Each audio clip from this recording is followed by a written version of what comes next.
Meus queridos, em comunhão com toda a igreja no Brasil, nós celebramos neste domingo a solenidade de São Pedro e São Paulo, o martírio desses dois santos. Essa solenidade ela é fixa no calendário geral litúrgico no dia de ontem. Acontece que quando não é feriado, num dia de preceito, a igreja passa para o domingo, foi o que aconteceu no Brasil. Muito bem. E a pergunta que fica: por que celebrar São Pedro e São Paulo apóstolos? A primeira coisa é aquilo que está no livro do Apocalipse de São João. Os apóstolos, eles são colocados nesse texto do Apocalipse como as vigas, os alicerces do grande edifício que é a igreja de Deus. Então, os alicerces, que é a fé professada por cada um dos apóstolos, é o que sustenta este edifício. E este edifício compreende a igreja militante, a igreja padecente e gloriosa. Nós celebramos esses dois santos, o martírio deles, porque são os dois mais importantes apóstolos, né? Pedro, o primeiro pontífice da Igreja Católica. Paulo, o apóstolo dos gentios, que pregou fora dos muros de Jerusalém. Aliás, se não fosse por Paulo ter começado a levar a palavra em volta do território da Palestina, talvez hoje nós não estaríamos aqui. Então, nós celebramos o martírio desses dois homens, porque para nós o martírio dos santos não é motivo de derrota ou de destruição, mas é motivo de fortaleza, de honra, né? Hoje nós ouvimos essa segunda leitura, é a segunda carta de São Paulo a Timóteo, e ele, São Paulo, está próximo de morrer quando ele escreve esse texto. Ele já está preso e ele vai ser julgado pelo imperador Nero. Ele sabe que agora dessa vez não vai ter jeito, porque ele já tinha sido preso outra vez e tinha sido liberto. Agora não, chegou o momento. E ele diz assim: eu combati o bom combate, ou seja, eu lutei, eu completei a corrida. Ou seja, eu fui até o fim, eu não desisti, e eu guardei a fé. Ele foi fiel, ele não negou o nome de Jesus. Aliás, é por causa desse nome que ele estava preso. Então, o martírio de um santo, aliás, a igreja celebra muitos mártires ao longo do ano litúrgico. É a festa dos vitoriosos, dos perseverantes, daqueles que seguiram o testemunho do Mestre. Existe um livro escrito por um santo que se chama São Jerônimo. São Jerônimo viveu no século IV, foi ele quem traduziu a Bíblia do hebraico, do grego para o latim, né? O primeiro a traduzir a Bíblia chamada Vulgata. E São Jerônimo escreve um livro que se chama em latim De Viris Illustribus, no português, dos homens ilustres. Quem gosta de ler deve ter na internet esse texto. É um livro biográfico. Ele vai contar a história de 135, se não me engano, santos. Os primeiros que ele conta a história são dos apóstolos.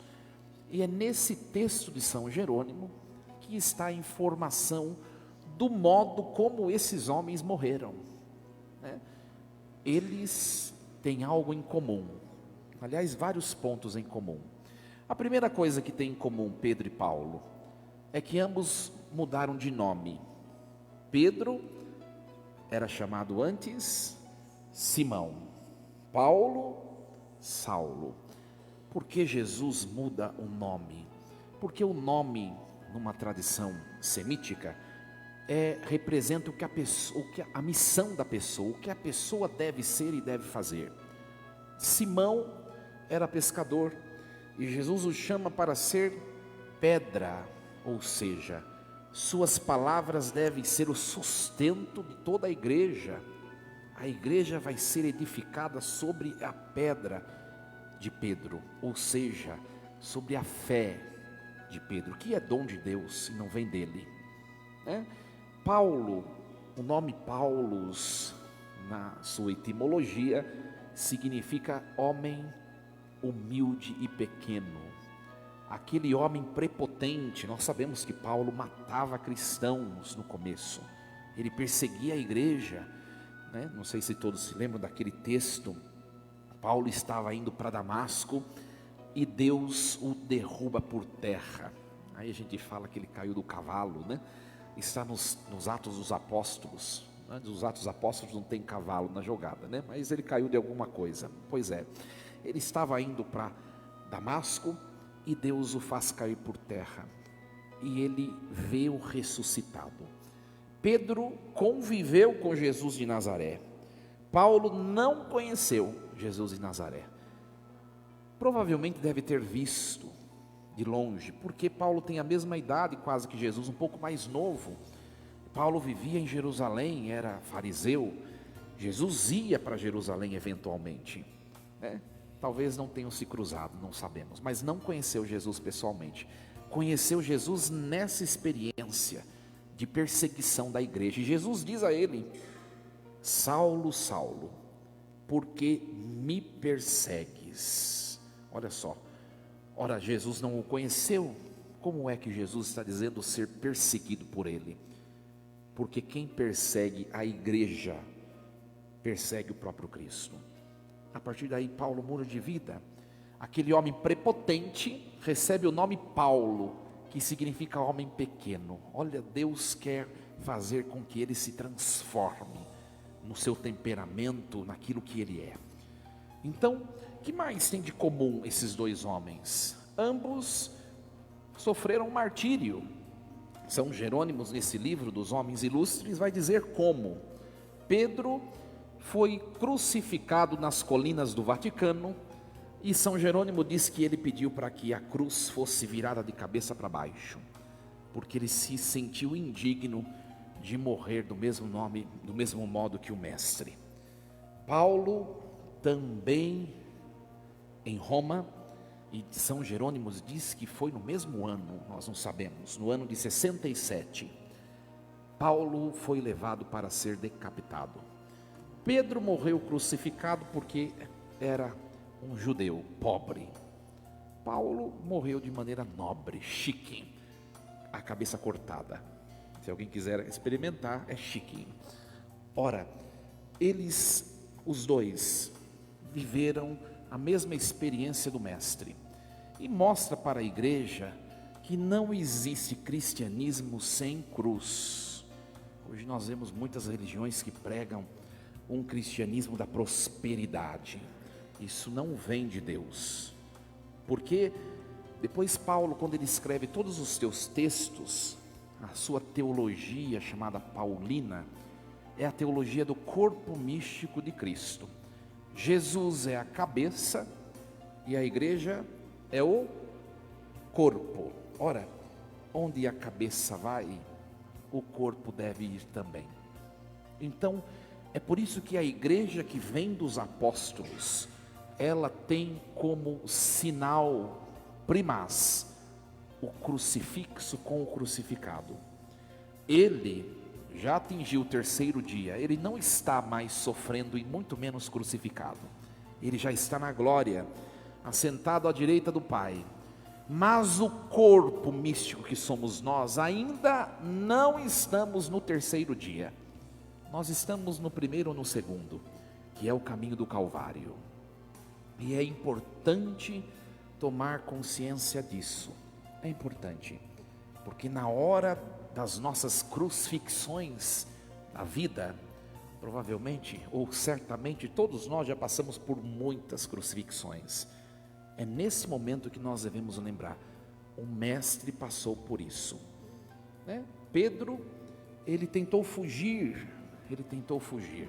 né? Ele tentou fugir e Jesus o enquadrou na esquina da Via Ápia. Quem não conhece a igreja Quo vadis? Depois pesquise na internet. E a igreja da fuga de Pedro. Ele estava fugindo de Roma, porque Nero também mandou matá-lo. E Jesus o enquadra na esquina. Volta para o seu lugar, porque não existe céu sem ele. E Pedro volta e se entrega aos soldados romanos. Então, esses dois homens estão, no mesmo patamar. Que mais nos ensina esses dois homens? Que nós precisamos ser sacrifício. Hoje nós ouvimos na segunda leitura, o comecinho dela, é muito bonito. A carta de São Paulo a Timóteo foi o último texto que Paulo escreveu. Ele estava há pouco tempo de ser julgado por Nero, ele sabia que ele ia morrer, e aí ele escreve a carta a Timóteo, Pensou você, já imaginou você, a hora que você sair dessa igreja você vai morrer, e aí eu dou um papel para você escrever, o que você escreveria? Paulo escreveu a Timóteo isso: caríssimo, quanto a mim, eu já estou para ser derramado em sacrifício. A palavra correta no texto original grego é libação. Não sei se vocês sabem o que significa libação. No templo de Jerusalém, os judeus ofereciam diversos tipos de sacrifícios. Tinha o holocausto, que era o maior de todos, a vítima completa, era um sacrifício de adoração. Tinha as oblações, tinha o sacrifício expiatório e tinham as libações. As libações eram elementos nobres que geralmente os ricos levavam para oferecer como gratidão a Deus, representando o dom da sua vida. Geralmente era oferecido bebidas nobres, na época o vinho ou o azeite.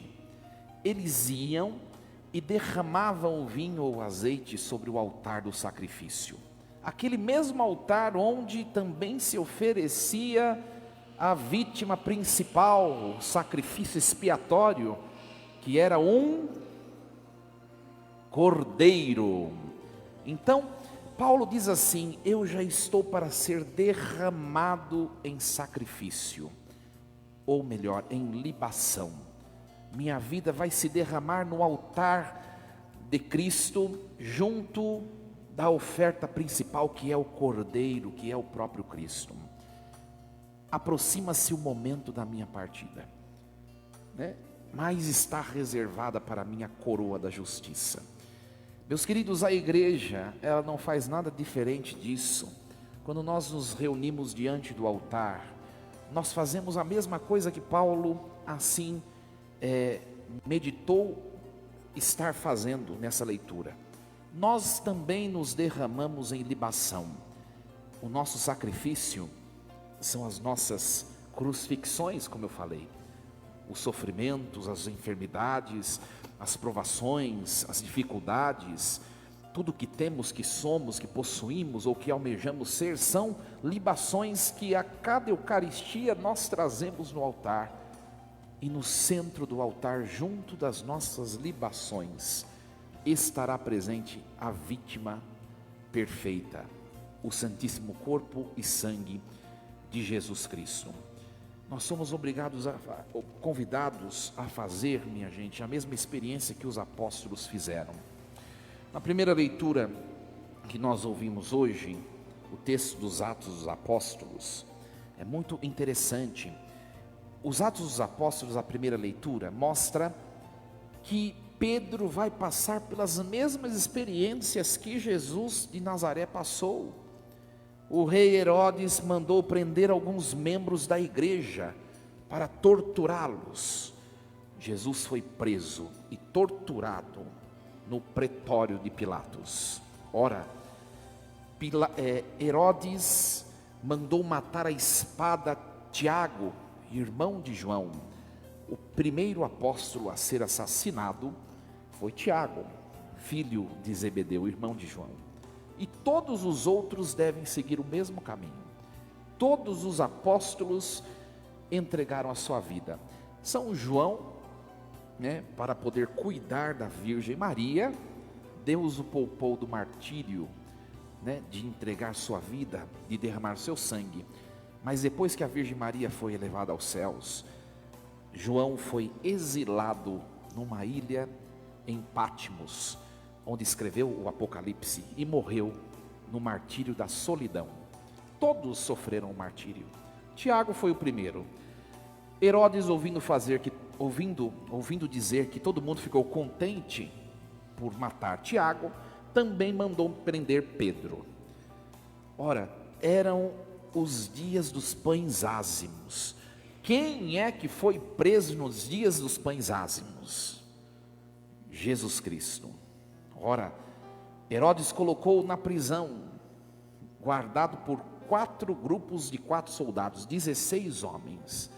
E ali ele tinha a intenção de manter Pedro até chegar à festa da Páscoa, para poder apresentá-lo ao povo. Ora, quem foi levado na festa da Páscoa para ser apresentado ao povo? Aliás, o povo escolheu um bandido em lugar dele, Jesus Cristo. Percebem que o apóstolo está passando pelo mesmo trajeto do mestre, Só que ainda não era a hora de Pedro, nesse texto. A primeira leitura, ele vai ser preso para ser morto, mas o anjo vai livrá-lo.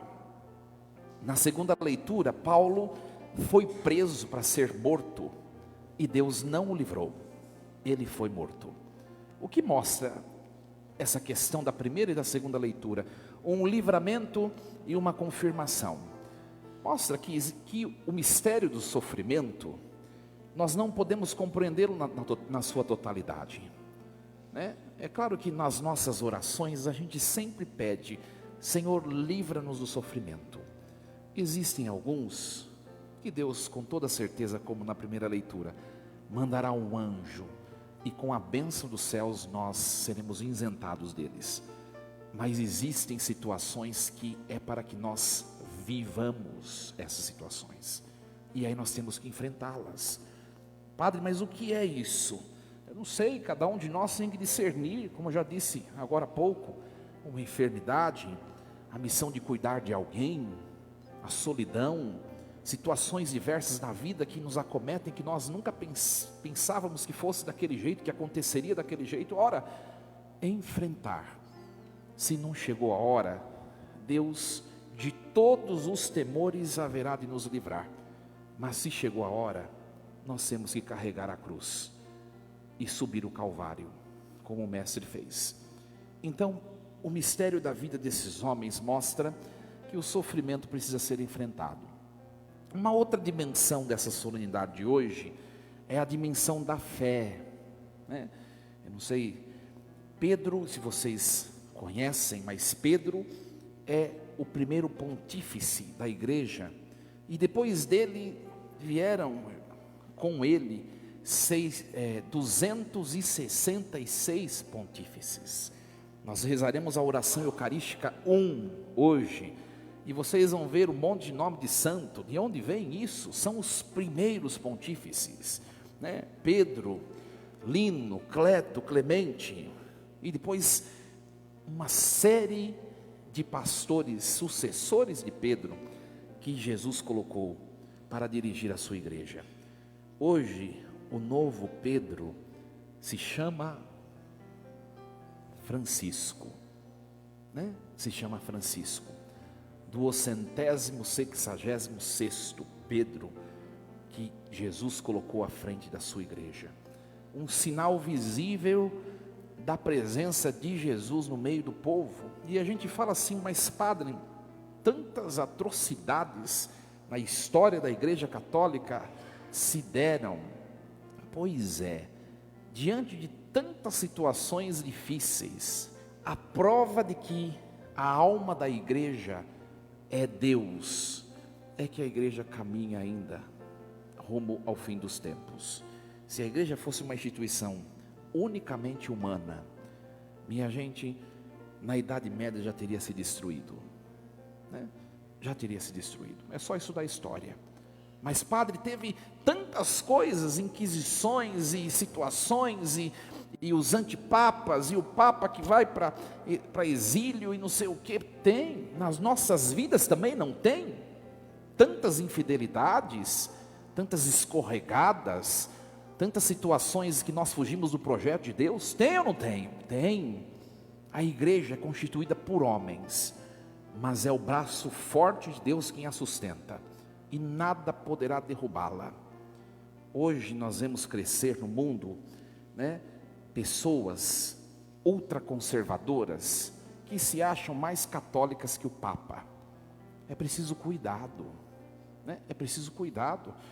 Os primeiros santos da igreja diz: sem Pedro não há igreja, de modo que se tiver que errar com Pedro, erre, mas não abandone a Pedro. Amemos o Santo Padre. Hoje, aliás, ontem foi o dia do Papa, rezemos por ele. O fardo é grande, as críticas são tamanhas. Eu adoro ler quando tem, que eu leio o jornal no Instagram, eu sigo o jornal do Brasil inteiro e fico lendo. Quando tem manchete do Papa, adoro ler os comentários. Quanta ignorância, eu diria burrice, quanta tolice nas palavras. Primeiro que as pessoas não sabem diferenciar o Estado do Vaticano, que é um Estado, um país constituído, da Igreja Católica. A igreja é uma coisa, o Vaticano é outra. As pessoas não sabem diferenciar.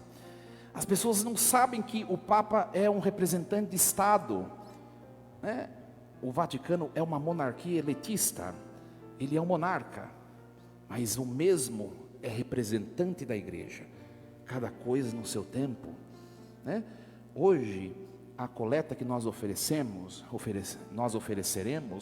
vai ser destinada para as obras papais, as obras da igreja, não para o Estado do Vaticano.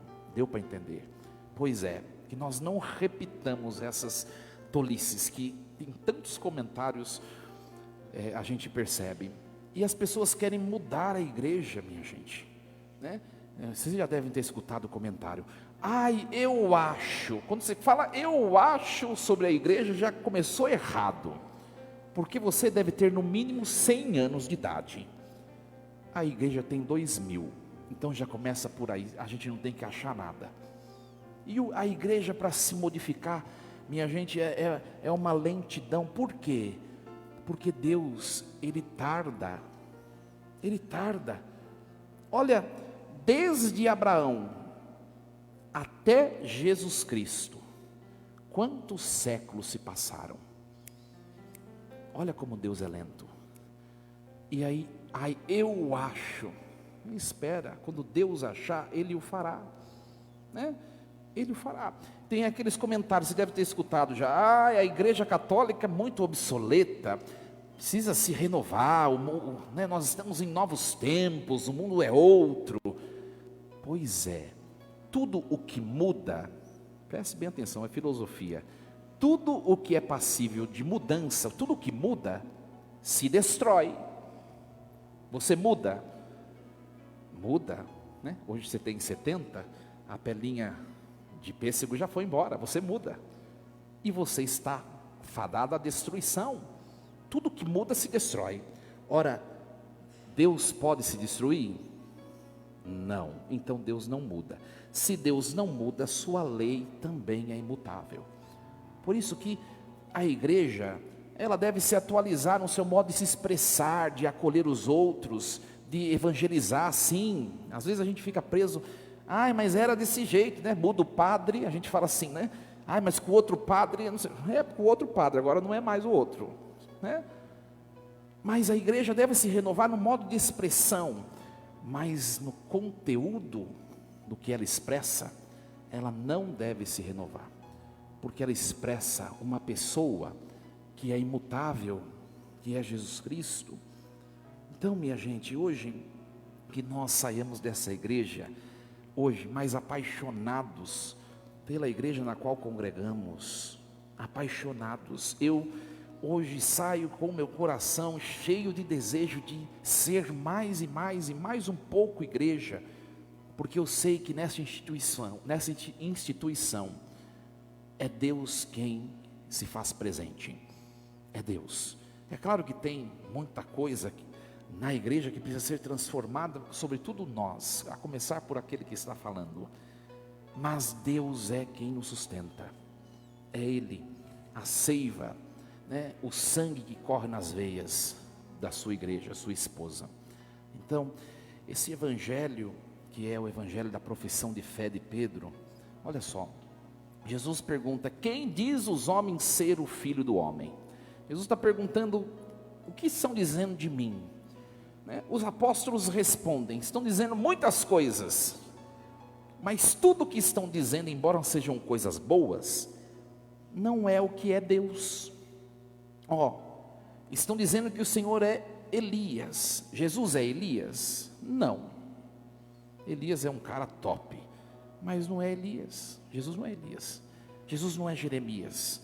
Jesus não é nenhum dos profetas. Jesus é Jesus. E é Pedro quem diz com propriedade e assertividade: Jesus, tu és o Filho do Deus vivo. E Pedro é a igreja. Se você for por aí, a gente pode perguntar sobre Deus para qualquer pessoa que está passando na rua. Todo mundo tem algo a dizer. Eu acho tal, eu acho. Cuidado com o que você coloca como verdade para você. Escute a Pedro. Ele acerta quem é Deus. Ele acerta, responde com propriedade o que Deus quer da humanidade. Mais ninguém. Por isso que Jesus diz: feliz és tu, Simão, porque não foi nenhum ser humano, não foi a sua humanidade quem falou isso, mas foi o Pai que está nos céus. Ora, Jesus está dizendo: por meio de Pedro é Deus quem fala. Ouçamos a Pedro. E Pedro tem nas mãos as chaves do reino dos céus. O que Pedro diz ser de Deus, de fato é de Deus. O que Pedro diz não ser de Deus é desligar, não é de Deus. Ouçamos a Pedro, estejamos com Pedro. Quem está com Pedro está com a igreja. Quem está com a igreja está com o Mestre, Jesus Cristo, aquele que a fundou. Que nós amemos a igreja. E hoje, minha gente, para encerrar a homilia, que nós derramemos a nossa libação nesse altar. Qual é a sua libação? Talvez um sofrimento que você esteja a passar, talvez um projeto, um sonho, né? Uma meta, aquilo que você vai viver nos próximos dias, seja algo triste, né? Algo sacrificante, seja algo bom, próspero. Ofereça no altar sua libação, peça a bênção do Mestre para você e sua família. Assim seja, amém. Um instante de silêncio. Pensemos nas nossas libações, a nossa oferta, o nosso sacrifício, que nós entregaremos no altar junto do Cordeiro imolado, Jesus Cristo.